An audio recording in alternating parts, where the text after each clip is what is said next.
창세기 31장 36절에서 42절 말씀 우리 한 절씩 교독하겠습니다. 야곱이 노하여 라반을 책망할세. 야곱이 라반에게 대답하여 이르되 내 허물이 무엇이니이까? 무슨 죄가 있기에 외삼촌께서 내 뒤를 급히 추격하나이까?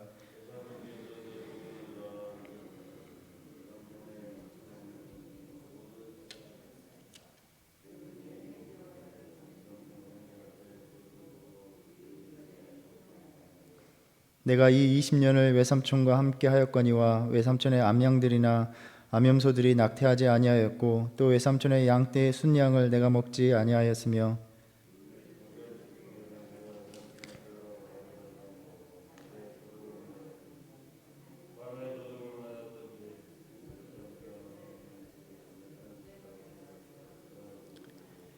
내가 이와 같이 낮에는 더위와 밤에는 추위를 무릅쓰고 눈붙일 겨를도 없이 지냈나이다.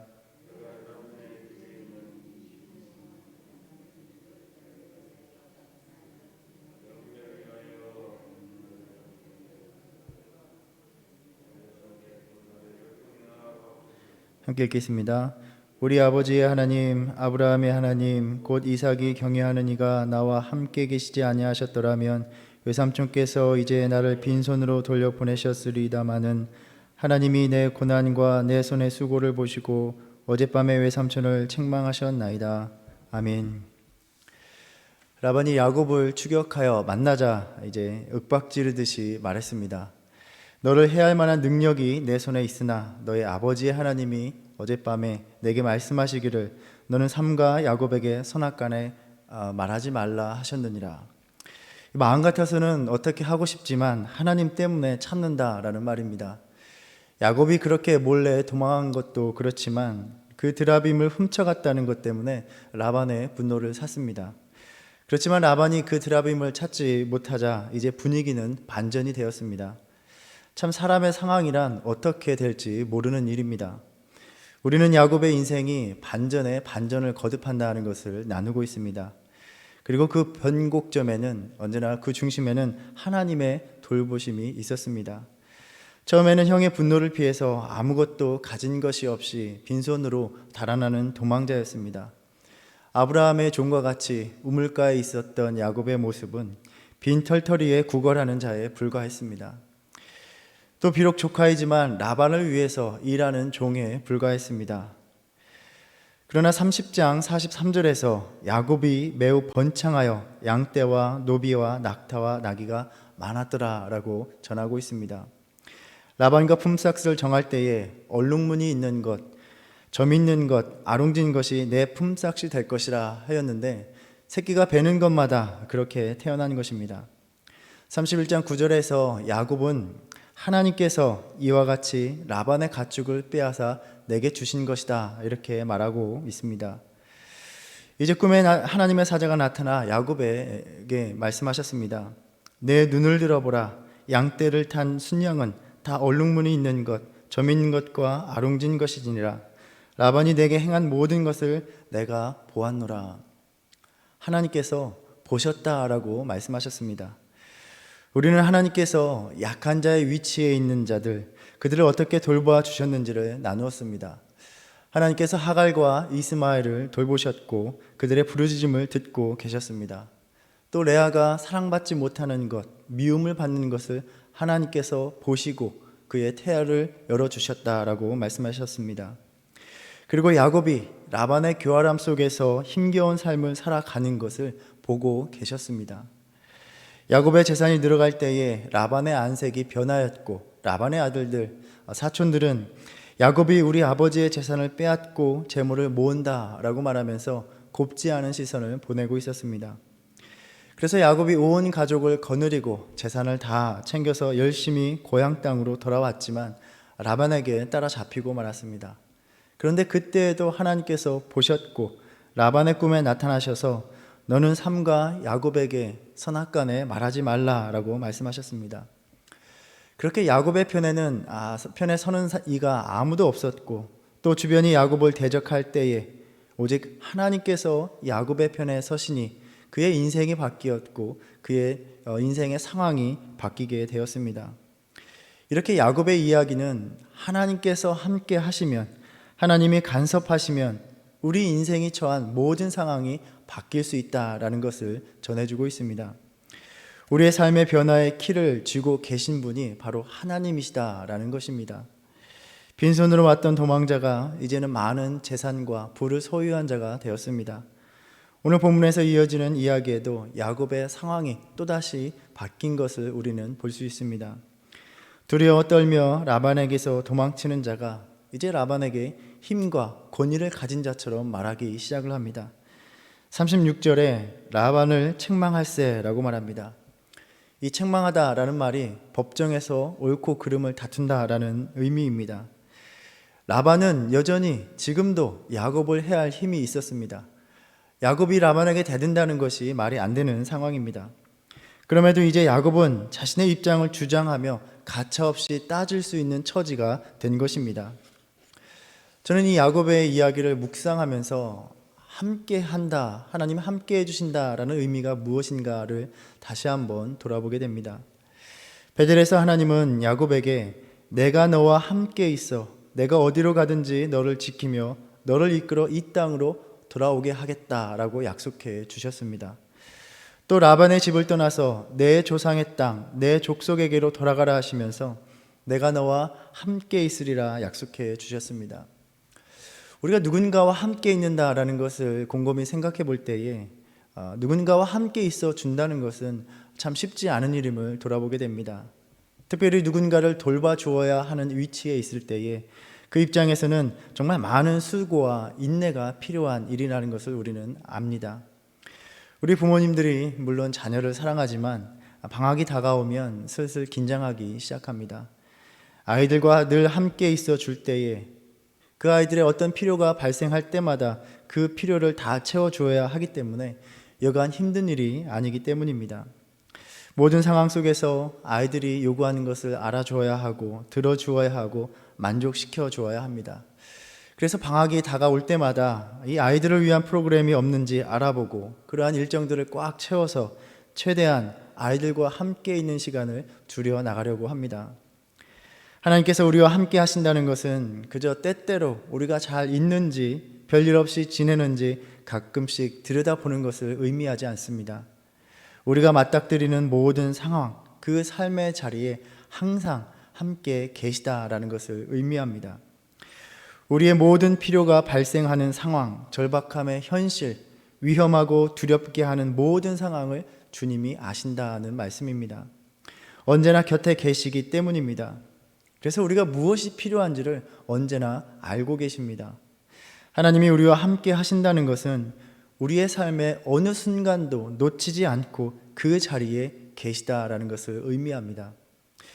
그런데 우리는 하나님이 나와 함께 하신다는 것을 때때로 내가 주님께 나아가서 간절히 구하고 바랄 때에 비로소 나에게 다가오셔서 나의 삶의 상황을 보시고 해결해 주시는 것쯤으로 여기는 경향이 있는 것 같습니다.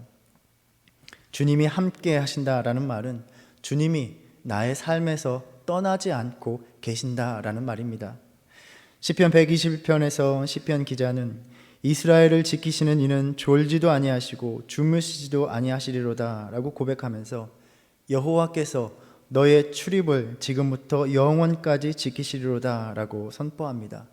출입을, 나의 모든 들어가고 나가는 모든 것을 보고 계시고 알고 계시다라는 말씀입니다. 이렇듯 언제나 야곱의 삶의 자리를 떠나지 않으셨기에 그가 겪는 모든 상황을 보고 계셨고 알고 계셨고 인도해 주셨습니다. 그래서 라반과 품삯을 정할 때에도 야곱을 위해서 양들이 얼룩무늬 있고 점 있고 또 아롱진 것이 또 새끼를 베도록 하게 하신 것입니다. 그리고 또 라반이 야곱을 추격하여 따라잡았을 때에도 라반의 꿈에 나타나서 그에게 엄중히 경고하신 것입니다. 예수님께서는 우리에게 지상 명령을 주시면서 내가 세상 끝날까지 너희와 항상 함께 있으리라 약속해 주셨습니다. 이 말씀은 우리가 주님을 구할 때마다 다가와서 만나 주시겠다는 말씀이 아니라 이미 우리 곁에 계셔서 떠나지 않고 계시다라는 것을 의미합니다. 그렇기 때문에 오늘도 지금 이 순간도 나의 모든 삶을 보시고 아시고 언제든 나의 삶에 개입하시고 간섭할 준비가 되어 있으시다라는 것입니다. 야곱에게 행하셨던 것과 같이 우리의 삶도 뒤바꾸실 수 있다라는 의미입니다. 오늘도 이 아침에도 이 순간에도 주님이 우리와 함께 계심을 믿습니다. 하나님이 함께 하심에 대해서 이렇게 묵상하면서 그러면 과연 우리는 하나님과 함께 하고 있는가를 돌아보게 됩니다. 우리는 하나님이 우리와 늘 함께 계시다는 사실에 은혜를 받는 만큼, 하나님이 우리와 함께 해 주시기를 간절히 원하는 만큼 우리가 하나님과 함께 있으려고 하는가 하는 점입니다. 이 부분을 묵상할 때에 하나님께서 저에게 물으시는 것 같았습니다. 내가 너와 함께하는 만큼 너도 나와 함께 있으려 하느냐? 내가 늘 너와 함께 있어서 너의 필요를 알고 너의 어려움과 모든 상황을 알고 있듯이 너는 나와 함께 있으려 하면서 내가 무엇을 원하는지, 너의 인생을 하나님을 위해서 어떻게 살아가기를 원하는지 너는 알고 있느냐? 하나님이 너와 함께 있어야 한다고 생각하는 만큼 너도 하나님과 함께 있어야 한다는 것을 잊고 살지는 않느냐라고 물으시는 것 같았습니다. 우리는 얼마나 하나님과 함께 있으려고 하고 있습니까? 얼마나 주님과 동행함으로 주님이 원하시는 일에 관심을 기울이며 살아가고 있는가 하는 점입니다. 우리가 하나님이 늘 우리와 함께 있어 주시기를 원하고 바라는 만큼 하나님도 우리가 주님과 함께 있어 주기를, 그분의 말씀과 그분의 뜻에 관심 두기를 원하고 계심을 다시 한번 돌아봅니다. 겟세마네 동산에서 예수님께서 자고 있는 제자들을 둘러보시고 베드로에게 말씀하셨습니다. 너희가 나와 함께 한 시간도 이렇게 깨어 있을 수 없더냐? 야곱의 이야기를 통하여 그와 함께 하시는 하나님의 은혜를 묵상하면서 하나님이 언제나 우리와 함께 있음을 깨달을 때에 우리도 늘 하나님과 함께 하겠다는 믿음으로 나가는 저와 여러분 되기를 바랍니다. 인생을 살아갈 때에 모든 상황의 변화와 반전이 그렇게 늘 저절로 일어나는 것처럼 보입니다. 그러나 야곱에게서 보듯이 오직 하나님이 간섭하심으로써 바꾸어 주신 상황이었습니다. 그렇게 믿음이라는 것은 역사 속에서 보이지 않고 감추어져 일하고 계시는 하나님의 섭리를 깨닫는 일입니다. 우리는 그러한 변화를 때로는 기대하지만 억지로 우리의 능력으로 또 우리의 힘으로 이끌어낼 수도 없는 일입니다. 오직 하나님께서 우리의 삶에 역사하실 때에 우리가 거부할 수 없이 우리에게 다가오는 일이고 변화되는 일인 것입니다. 하나님은 라반과 야곱이 처한 상황을 그렇게 반전케 하셨고 야곱은 라반에게 가차없이 따지고 항의할 수 있게 되었습니다. 먼저 야곱은 라반이 자신과 자신의 일행의 짐을 뒤진 것에 대한 불쾌감을 나타내면서 자신의 잘못이 무엇인지를 밝히라고 말을 합니다. 라반의 소유물을 어떤 것도 취하지 않았다는 것으로 자신의 결백을 주장합니다. 그러면서 이제 라반에게 당했던 그 서러움을 폭발하면서 지난 20년 동안 외삼촌이 자신을 부당하게 대했음을 지적하고 있습니다. 자신은 정직하게 행하였지만 라반은 자신을 속이고 품삯을 제대로 주지 않았다라는 것입니다. 외삼촌이 손해가 가지 않도록 그 양떼들을 돌보고 어느 것이든 자신의 것으로 보상하며 살아왔습니다. 전통적인 고대 근동법 아래에서 목자는 야생 짐승들의 공격과 또 도적질로 인해 발생된 어떠한 손실도 책임지지 않았다라고 합니다. 우리가 또 말씀해 보면 출애굽기 22장에서도 자신이 훔치지 않았다고만 맹세를 하면 양떼에 발생한 도적질에 대해서는 책임이 없다라고 말씀하고 있습니다. 그럼에도 야곱은 그 모든 손실을 지불해 왔던 것입니다. 40절에 내가 이와 같이 낮에는 더위와 밤에는 추위를 무릅쓰고 눈 붙일 겨를도 없이 지냈나이다 라고 말합니다. 쉴 틈 없이 고단했던 야곱의 일생이었습니다. 집에서 어머니 리브가의 사랑을 독차지하며 아무 힘든 일도 하지 않았을 야곱, 곱게 자랐을 야곱이었습니다. 그런데 그렇게 모질게 고생하며 살아야 했습니다.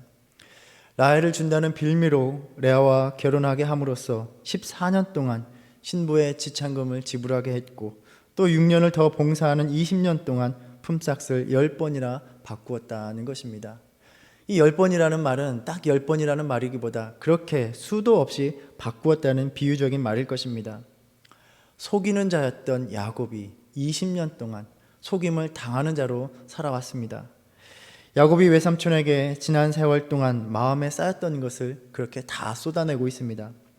마치 당신이 그렇게까지 화를 내면서 만사를 다 제쳐두고 내가 무슨 끔찍한 일을 저지른 것처럼 이렇게 나를 잡으려고 달려온 것이 말이나 되는 일입니까? 라고 역정을 내는 것 같습니다.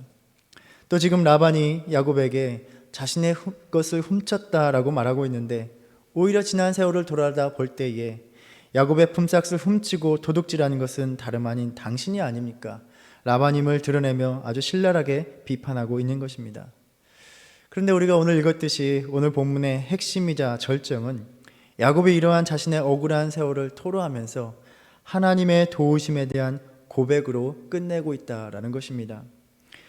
우리 아버지의 하나님, 아브라함의 하나님, 곧 이삭이 경외하는 이가 나와 함께 계시지 아니하셨더라면 외삼촌께서 이제 나를 빈손으로 돌려보내셨으리이다마는 하나님이 내 고난과 내 손의 수고를 보시고 어젯밤에 외삼촌을 책망하셨나이다 라고 말을 합니다. 야곱의 결론은 무엇입니까? 라반에게 억울함을 토로하며 그 억울함을 보상받고자 하는 것입니까? 그동안 삼촌이 내 품삯을 속였으니 속인 만큼 정산하여 다 받아내야 한다라고 말하는 것입니까? 아닙니다. 그러한 숱한 속임수에도 하나님은 나를 돌보셨다라고 고백하는 것입니다. 하나님이 라반에게 꿈에 계시하지 아니하셨다면 라반은 자신의 재산을 빼앗고 빈손으로 고향으로 돌려보냈을 것이지만 우리 아버지의 하나님, 아브라함의 하나님, 곧 이삭이 경외하는 이 하나님이 내 고난과 수고를 돌보아 주셨다라고 고백하고 있습니다. 이 모습을 볼 때에 과연 신앙인으로서 우리가 우리 자신에게 갖는 인생의 의미가 무엇일까 곰곰이 생각해 봅니다. 우리의 인생의 의미는 하나님이 나의 인생을 붙들고 계시다는 것을 아는 일이라는 것입니다. 내가 누구에게 얼마나 속지 않고 살아가느냐의 문제가 아닙니다. 내가 얼마나 다른 사람들에게 손해보지 않고 살아가느냐의 문제가 아니라는 것입니다. 라반이 그렇게 술수를 부리며 야곱을 속이고 야곱의 것을 가로채려 했지만 지금 어떻게 되었습니까? 그는 매우 번창하여 양떼와 노비와 낙타와 나귀가 많았다라고 이야기합니다. 야곱이 깨달은 것은 인간이 아무리 가진 짓으로 모함하려 한다 하여도 하나님이 복 주시기로 한 것을 막을 수 없다라는 것입니다. 하나님이 함께 하시면 그 모든 일을 당한다 해도 인생이 무너지지 않는다라는 것입니다. 로마서 8장에서 사도 바울은 말을 합니다. 그런즉 이 일에 대하여 우리가 무슨 말 하리요? 만일 하나님이 우리를 위하시면 누가 우리를 대적하리요? 기록된 바 우리가 종일 주를 위하여 죽임을 당하게 되며 도살당할 양같이 여김을 받았나이다 함과 같으리라. 그러나 이 모든 일에 우리를 사랑하시는 이로 말미암아 우리가 넉넉히 이기느니라. 도살당할 양과 같은 처지에 있지만 하나님이 우리 편에 계시고 하나님이 우리를 사랑하시니 우리가 모든 일에 대하여 넉넉히 이기게 하신다라는 말씀입니다. 야곱은 술수에 능한 라반을 섬기며 모든 손해와 부당함을 감수하는 희생양 같이 보였습니다. 그런데 하나님께서 야곱과 함께 하시고 힘없고 보호받지 못하는 야곱의 편에 서 주시니 라반에게 다 빼앗길 것 같았지만 오히려 많은 것을 가지고 고향으로 돌아올 수 있게 되었습니다. 사실 지난 날을 돌아다 보면 과거에는 야곱도 속여서 자신의 것을 채우고자 하는 사람이었습니다. 속여서 남의 것을 가로채어야 내 인생이 잘 된다고 여겼던 사람이었습니다.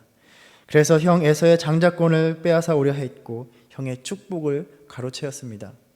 그런데 라반 밑에서 속임을 당하는 자로 살아가면서 깨달은 것은 내 인생이 하나님이 함께 하시고 내 손의 수고를 돌보아 주셔야만 가능한 것이구나. 어떠한 속임도 하나님의 돌보심을 막을 수는 없는 것이구나 하는 점이었습니다.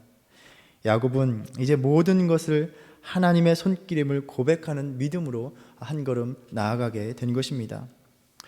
오늘 우리에게도 야곱과 같은 믿음의 고백이 있기를 바랍니다. 사람들의 얽매여 사는 인생이 아니라 하나님의 돌보심을 믿고 의지하는 믿음이 되기를 바랍니다. 하나님이 나를 돌보시면 야곱과 같이 그렇게 몸부림쳐도 안 되었던 삶이 아무리 주변이 나를 넘어뜨리려 하는 사람들이 가득하여도 내 삶이 하나님께서 주신 약속대로 이루어진다는 것입니다. 사람들에게 얽매이지 말고 우리의 인생을 붙드시는 하나님을 바라볼 수 있는 저와 여러분 되기를 바랍니다. 무엇보다도 이 아침 야곱과 함께 하셨던 하나님의 은혜를 묵상할 때에 신실하신 그 은혜를 믿음과 동시에 우리 자신도 늘 하나님과 함께 하겠다는 그 결심으로 나아가는 하루가 되시기를 주님의 이름으로 축원합니다. 기도하겠습니다.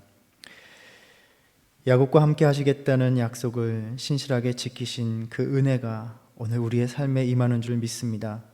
우리를 떠나지 않으시며 우리의 모든 상황에 함께 하심으로 우리의 모든 아픔과 어려움과 두려움을 아시고 모든 상황 속에서 간섭하심을 믿습니다.